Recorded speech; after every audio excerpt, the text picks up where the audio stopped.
A lot of people look at our gardens and they don't see very many weeds, and they think that we must be weeding all the time. Well, it just isn't true. An old-timer once told me that his secret for keeping a garden weed-free was to speak to the weeds and tell them to grow somewhere else. Well, Barbara and I don't claim to speak weed, but we do have a number of simple and non-chemical techniques for keeping our garden weed-free. I'm Elliot Coleman. And I'm Barbara Damrosch. And if you'll stay with us for the next half hour, we'll give you some tips on keeping weeds out of your garden. On Gardening Naturally.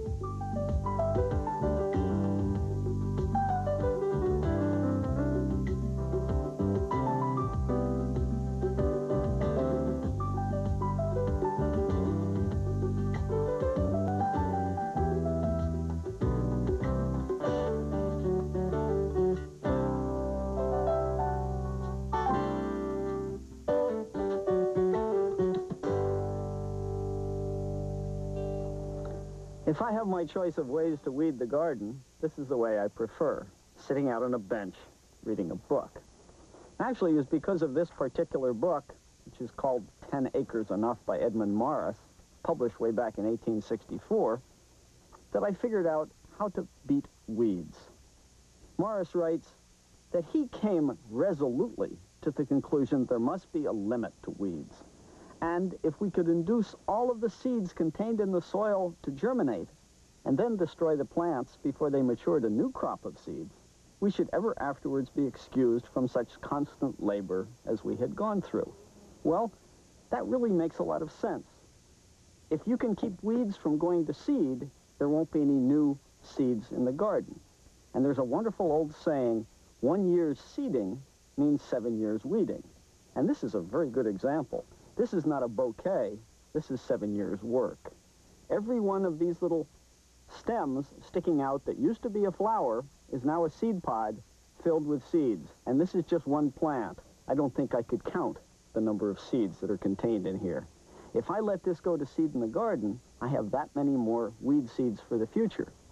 But if I take Edmund Morris's advice and keep weeds from going to seed and get rid of the ones that are there, pretty soon there won't be any more weed seeds left. Honest. I find that I don't have to do very much weeding in this perennial garden. It's the second year I've had it here, and the plants have become great big clumps so that you can't even see very much bare soil where weeds can get a start. I've even put in a few annuals, like these bachelor's buttons, and in another few weeks you'll hardly see any bare ground at all. In the meantime, and get a few grass blades and chickweed that are coming in there. But there's always going to be occasions where I have to get down on my hands and knees and hand pull a few obstinate characters. Well, I can see right away that there's a couple of bad actors in this particular patch of the garden. Look how big this vetch vine has gotten. I want to yank that out by its roots if I can. In a flower garden, the bare areas are easy to keep track of. You can really see the weeds. It's the ones that come in the clumps of plants. Look at this tall grass. My mother used to tell me that weeds have the ability to camouflage themselves by growing next to a plant that they look like. But I'm starting to believe it. Look how closely this resembles the spent foliage of the grape hyacinth that's sitting right next to it. So I'm going to grasp this firmly and pull it out so I get all of the root, so no more will grow. Now, I think the best tool for hand weeding is the hand. I can get most things out that way. But every now and then, I need to take something like a trowel and jab it into the ground to really loosen the root system to make sure I get it. A lot of people like a little claw weeder like this. You can loosen a lot of weeds at once with that. Sometimes if I have a really stubborn big weed, like a big clump of grass, I might use something like this digging fork to pry it out. But here's a case where I know I'm going to need a hand tool. Look at the dandelion that's come up right in the middle of that salvia. I'm going to take my dandelion digger and see if I can get it down into the middle here and get the whole dandelion root. I may not be able to do it, but if I don't, it's not the end of the world. No, I only got part of it, but don't despair, because sooner or later, any plant that's cut repeatedly will give up and stop growing. Now, it looks like things are doing pretty well over here. I don't see any weeds. I know, this is a weed. It's hawkweed, and it just appeared in the middle of this clump of asters. But it looks so beautiful blooming here with these blue salvias and the white artemisias that I thought I'd at least leave it until it stops blooming, then I'll dig it out.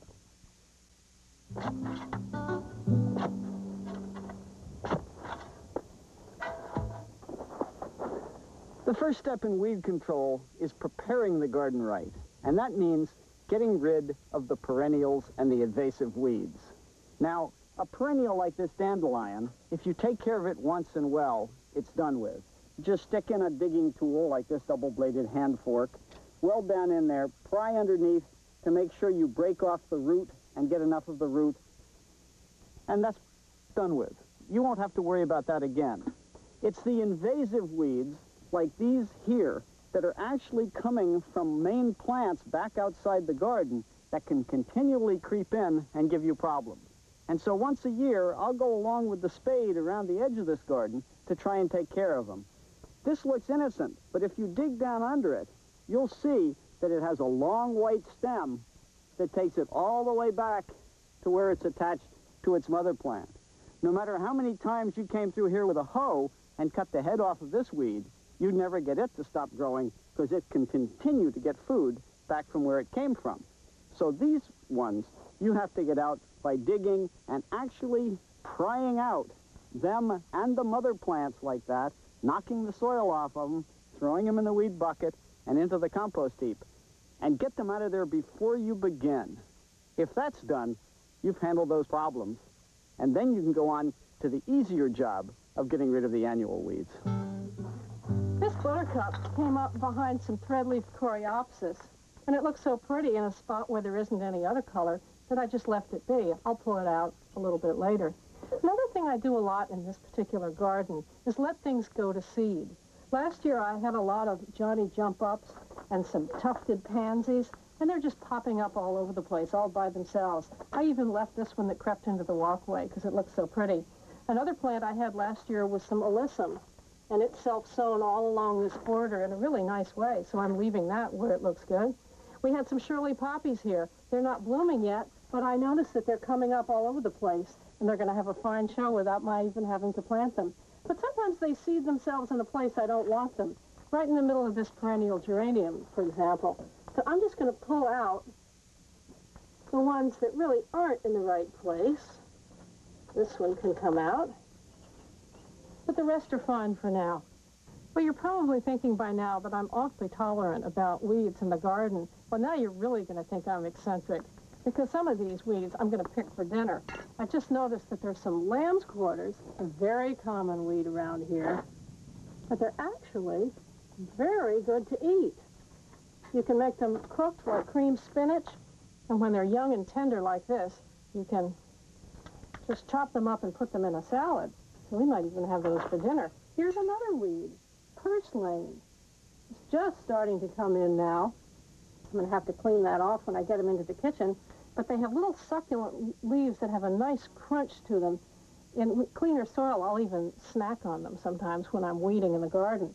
Anyway, those can go into the salad too and give it a little bit of crunch.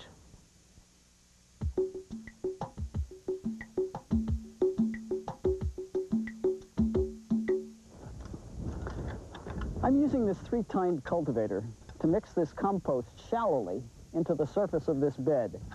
Now, many people would use a tool like this for weeding, thinking that these hooks would be great for ripping out weeds. They might be, but the problem is that at the same time, if you use it like that, you'll also rip the roots of the crop you're trying to cultivate next to, and that isn't good for it. The best use for this tool is as a mixer, and it does that beautifully, mixing compost just into the surface of the soil. Not deeply, because you remember with weeds, first you want to get rid of the weeds that are in the surface of your soil, and that's what we're doing with shallow cultivation. You don't want to let new weeds go to seed, so if you see any, you make sure they never go to seed. But third, you don't want to bring up new seeds from below by turning the soil over. And that's why when I put in compost for the next crop, I just do it shallowly with this tool, just mixing it into that same surface soil. That's where it does best. That's where you'll get the best results from it. Now, if I did have some soil compaction, I might want to do something about it with a fork. I'm not going to turn over the soil, though. I'm just going to press the fork in and lean back on it, just to lift and break up that compaction. Just push in lean back. And then I've taken care of the compaction. When I spread more compost on top, it makes it even easier to mix it in. Remember, tools are a system. Shallow cultivation, shallow mixing, and you can end your weed problems forever. Now, with this little garden, I practically solved all my weed problems by applying a shredded bark mulch. This mulch does triple duty in this garden. It helps to suppress weeds. It keeps moisture in, which is particularly important in this garden because it's under a roof overhang and it doesn't get much water. And it also will add nutrients to the soil. As I garden year by year, I'll be digging some of it in, and it'll add organic matter. The reason I didn't use this mulch on the other garden we just visited is that I wanted to encourage some of those plants to self-sow, and that's hard to achieve if you have a thick mulch. I don't apply this mulch too close to the perennial clumps because it can cause them to rot in the winter and spring when the soil is moist. So I kind of put it in between, maybe 2 inches deep. I got this delivered in bulk from a sawmill, an excellent place to get shredded bark. Sometimes it comes awfully coarse like this. You can put that on your shrub plantings or just take out the big pieces. You can also buy it in bags sometimes, and you can get it as fine as this here. It won't last quite as long, but you can till it in each year and start over, especially if you've got a planting that's just annuals. Now, another popular mulch with flower gardeners is buckwheat hulls, which is very attractive, really. Gives a nice finished look to a flower bed. The one drawback with buckwheat hulls is they blow away easily. I think if I put it here, they'd blow down onto my path all the time. But there's some situations where this fills the bill perfectly. A lot of people worry about weeds in their lawns, and it's a valid worry, because if half of your lawn were broadleaf weeds, then in the wintertime, that half would not be green. So you want the majority of it to be green grass. On the other hand, there are an awful lot of little weeds that can creep into your lawn that are awfully pretty when they're blooming if you let your grass grow a little taller than usual. I went down the road and I put together a little collection of low, creeping, flowering weeds that are in bloom right now that I would not at all mind having in my lawn. This one is ground ivy. This is white clover, which is probably in my lawn mix anyway. Here's some wild strawberries, which have little white flowers. Some of them are even producing fruits right now. This is bluets. You'll often see little tufts of those in lawns, and they're absolutely charming. This is hawkweed. This is one of my favorites. Comes in yellow and in orange. Here's some chamomile, and here's some blue-eyed grass. Isn't that pretty? Really charming. So I think maybe I'll just go over to a more remote part of the lawn, maybe try to introduce some of these. Elliot would be appalled at the idea, but Elliot's not here. He's in the vegetable garden weeding. What makes weed control easy and pleasant is the right tool. And unfortunately, the classic old hoe is not the right tool. And that's because it has a 90-degree angle here, which forces you, when you weed with it, to chop with it, with your thumbs down the handle, like some of those little lawn statues on the windmill you've seen all day long, and your back hurts. What you want to do is have a hoe that changes that angle and makes it so you can stand upright. I took one of those old hoes to the shop years ago and started bending and playing, and this is what I came up with. First, a narrow blade that's in line with the handle, collineal, and why not? This is where I'm aiming. Next, a 70-degree angle, because with a 70-degree angle, I can stand upright, my back's straight, and instead of chopping, just draw this through the surface of the soil, which is just what the 70-degree angle does. It aligns it perfectly for that. That means I'm going very shallowly with it, not harming any plant roots, and I'm getting rid of little weeds before they even know they're a weed. I tell people I never weed, I only cultivate. And cultivating is the shallow stirring of the soil before weeds appear. That's what keeps the garden weed-free. Every time little weeds germinate and I get rid of them, I'm getting rid of that many more weed seeds in the topsoil. If I get rid of them in the top inch, inch and a half, 2 inches, by doing this every so often, there are no more. Weeds don't come up from below that. I now have what Edmund Morris was talking about. I have weeds beaten. Now, if I do have larger weeds to deal with, I'll use something like this stirrupo. It swings back and forth, and it works well in a path like this. The path is compacted, and it's hard to get things out But I can come along it just moving backwards like this and getting rid of the hard, well-rooted weeds very easily. Why do I move backwards? So I don't leave footprints there, which would press those weeds back into the soil and help them germinate again. Now, the best time to weed, of course, is not before a rain, but after. You want the sun to dry them out. This hoe is also perfect for little rows of seedlings. I've driven a tractor a lot of my life, and this is just like that. I'm coming along with this blade just below the surface of the soil.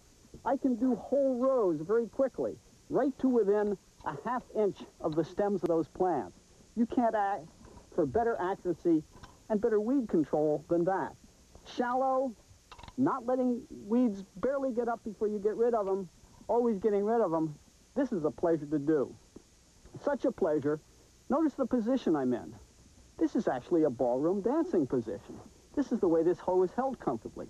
So, put a Strauss waltz on the stereo, open the window, and go out to your garden in the evening, and have fun dancing with your hoe. May I cut in? Of course.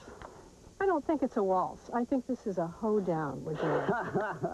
And anyway, isn't this my hoe, Elliot? Wasn't mine the one with a little nick on it? Oh, the best way you can tell whose hoe it is by the height of it.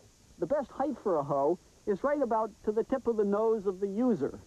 Your hoe would be much shorter, and it's back at the house. Well, I'm going to take this hoe for now.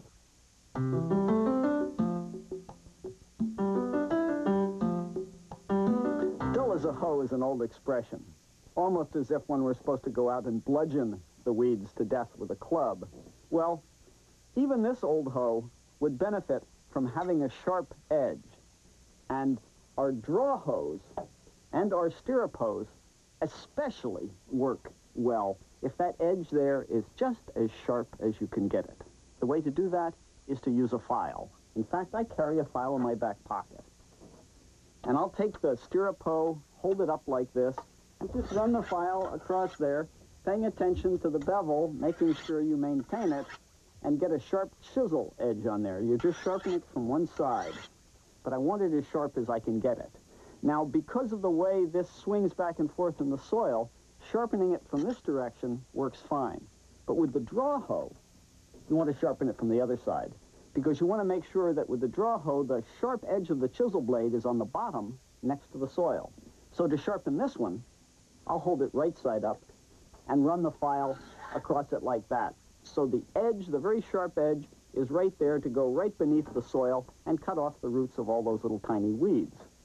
The tool of choice is a metal file. This is called a mill bastard file. The garden models, instead of coming to a point, are rounded like this and are a little easier if you carry it in your back pocket, as I do. The other file you can use is even a folded one, like this one, that is coated with small pieces of diamond and really does a fine sharpening job to get that edge just as sharp and crisp as you'd want it. The sharper that is, the less work for you as a gardener, and you can get out there and really take care of the weeds.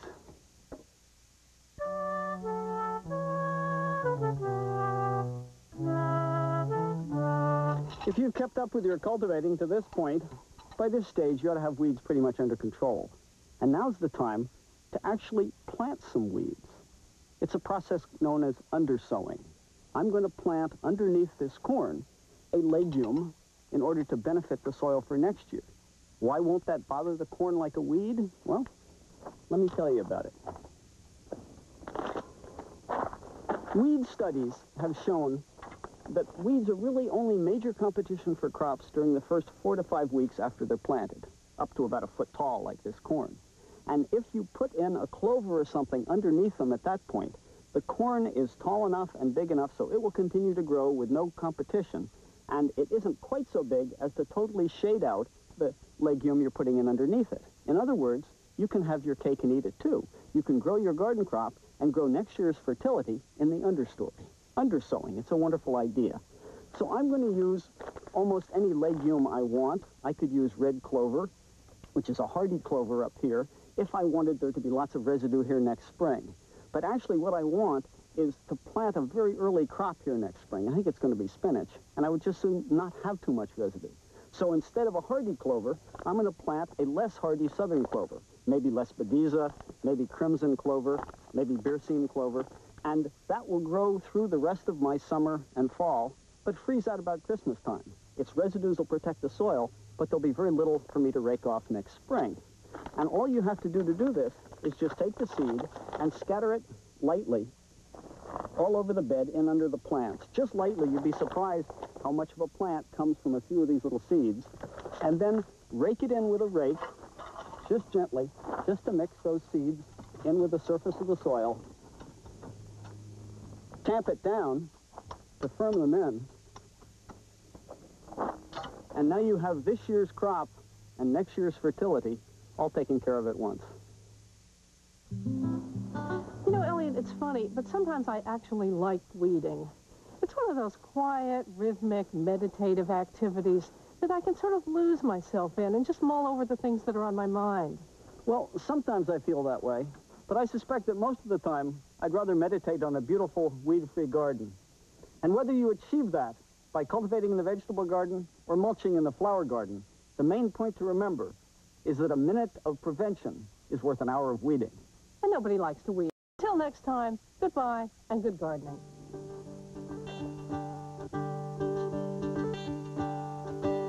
Next on TLC, get started on easy home projects that anyone can handle here on Homebodies.